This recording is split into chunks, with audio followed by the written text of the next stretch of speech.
Monsieur le Président, Monsieur le Ministre, Madame la Présidente, Monsieur le rapporteur, chers collègues. Ce texte vient traiter d'un sujet essentiel ici, la démocratie. Et le pilier de la démocratie, c'est la démocratie locale. Nous avons, au cours de la discussion, beaucoup fait référence à la pensée de Tocqueville, à cette idée que c'est dans la commune, dans l'échelon social de base que se construit la démocratie, que se construit la décision publique la plus compréhensible et la plus acceptable de nos concitoyens.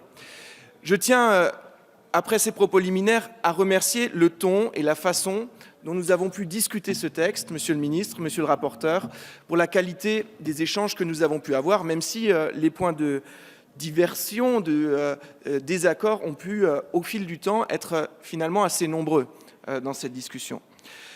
Il s'agissait de repositionner le maire pour repositionner la démocratie au cœur de notre système local. Je pense que c'est chose faite.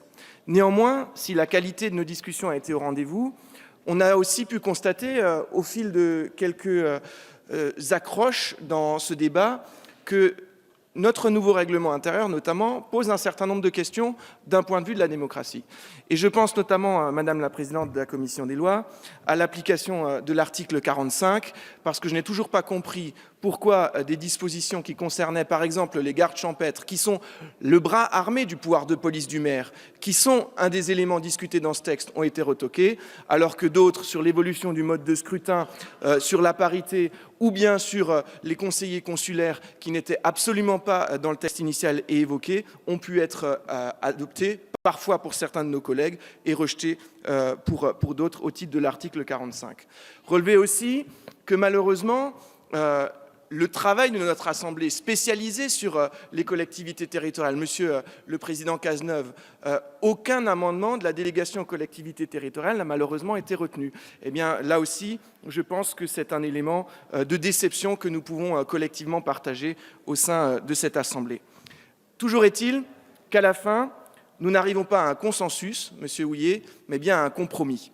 Un compromis dans lequel nous nous retrouvons en grande partie parce que vous avez été, Monsieur le Ministre, pris à votre propre jeu, celui de la temporalité de la discussion de ce texte, avec l'impératif de l'applicabilité du texte au 1er janvier, avec la volonté politique d'en discuter en première lecture à l'Assemblée nationale la semaine du Congrès des maires. Malheureusement, le calendrier de la discussion de ce texte vous a contraint à accepter nombre de propositions portées par le groupe Les Républicains.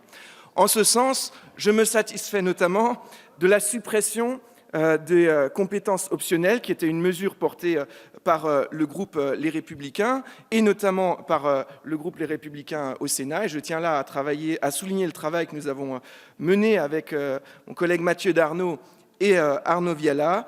Je tiens à souligner la victoire qui a été celle de retenir la version du Sénat sur la question des indemnités, parce que la question des indemnités des élus locaux, c'est celle de leur statut. Et les élus locaux doivent être responsables de leurs choix, ils doivent être responsables de leur politique. Mais la responsabilité de leur statut et donc de sa rémunération et donc de leur indemnité, elle nous appartient à nous, législateurs. Et c'était bien la seule solution acceptable. Souligner aussi que je pense qu'il a été beaucoup plus sage de renvoyer à une réflexion construite la question de la réflexion de l'évolution du mode de scrutin et de l'intégration plus forte de la parité dans les communes de moins de 1000 habitants. Mais regretter le compromis qui est celui sur l'eau et l'assainissement, où une mesure de courage aurait été celle de corriger simplement une erreur qui était celle de la loi NOTRe et de revenir dessus. Au lieu de ça, nous imaginons un mécanisme complexe qui, à mon avis, créera beaucoup de tensions et de problématiques dans leur mise en œuvre dans les territoires. Pour toutes ces raisons, parce que vous avez accepté nos propositions en grand nombre, nous voterons pour ce texte après nous être abstenus en première lecture et nous attendons beaucoup de la suite des discussions dans le texte dit 3D qui nous sera présenté au cours de l'année prochaine. Parce qu'il faut poursuivre cette mission de démocratisation de la démocratie locale, des collectivités locales. Et avec mon collègue Bruno Questel, nous avons rendu hier un rapport d'information sur l'évaluation de la loi NOTRe. Il y a beaucoup à faire comme à l'échelon intercommunal pour les régions, et je pense notamment à la capacité des territoires qui fonctionnent bien en dehors de leur grande région, je pense à l'Alsace, de sortir de ces outils administratifs étouffants. Et je conclurai sur une citation de Philippe Séguin qui m'est chère, parce qu'elle remet au cœur la démocratie locale et qui nous rappelle que dans un monde de plus en plus virtuel, dans une économie qui s'abstrait de la distance et de la durée, c'est en retrouvant la réalité du territoire que nous retrouverons l'homme. Merci beaucoup.